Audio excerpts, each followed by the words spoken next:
With this, let's move on to a session called गुलजार पंचम session. कुछ ऐसे गीत जिन गीतों के साथ हमारी आपकी यादें जुड़ी है, लेकिन एक ऐसा गीत जिससे इस सेशन की पहल करूंगा। एक म्यूजिकल सिटिंग हो रहा था, पंचम दा थे और गुलजार साहब थे, आशा जी सुन रही थी और एक पर्चा थमा दिया गुलजार साहब ने हमेशा की तरह और कहने लगे पंचम को कि इसे कंपोज कर लो। पंचम ने ये पढ़ लिया और फिर कहने लगा कि अच्छा सीन लिखा है आपने।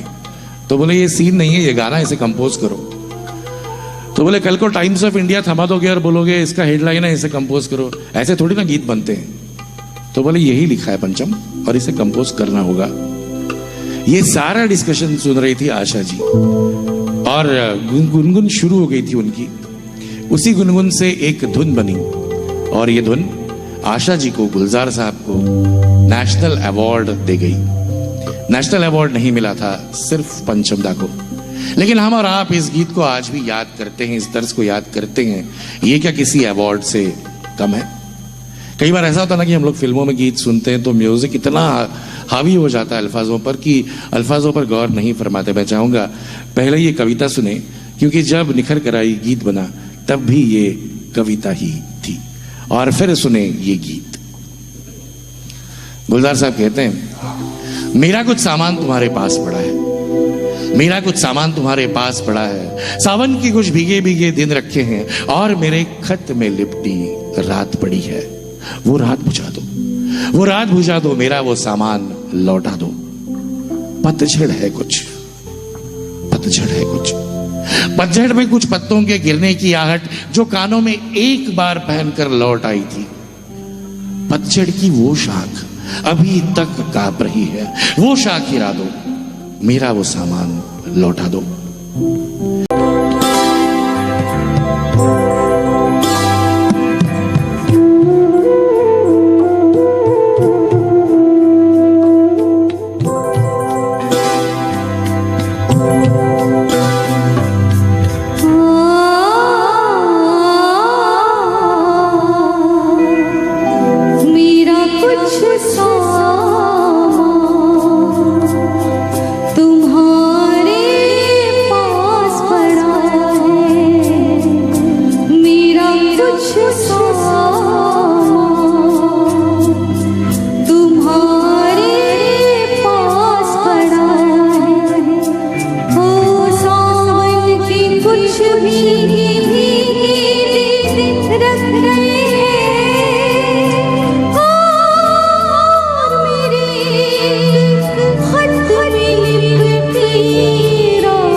अकेली छतरी में जब आधे आधे भीग रहे थे, एक अकेली छतरी में जब आधे आधे भीग रहे थे, आधे सूखे आधे गीले, सूखा तो मैं ले आई थी, सूखा तो मैं ले आई थी, गीला मन शायद बिस्तर के पास पड़ा हो, वो भिजवा दो, मेरा वो सामान लौटा दो।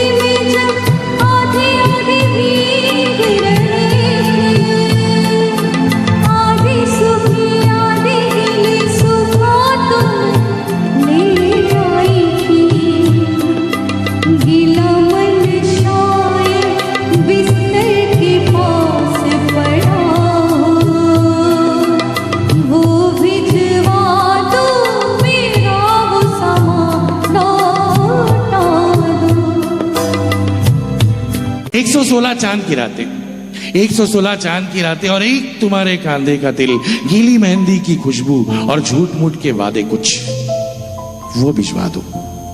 एक इजाजत दे दो बस, जब इनको दफनाऊंगी मैं भी वही सो जाऊंगी, मैं भी वही सो जाऊंगी।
क्या बात है।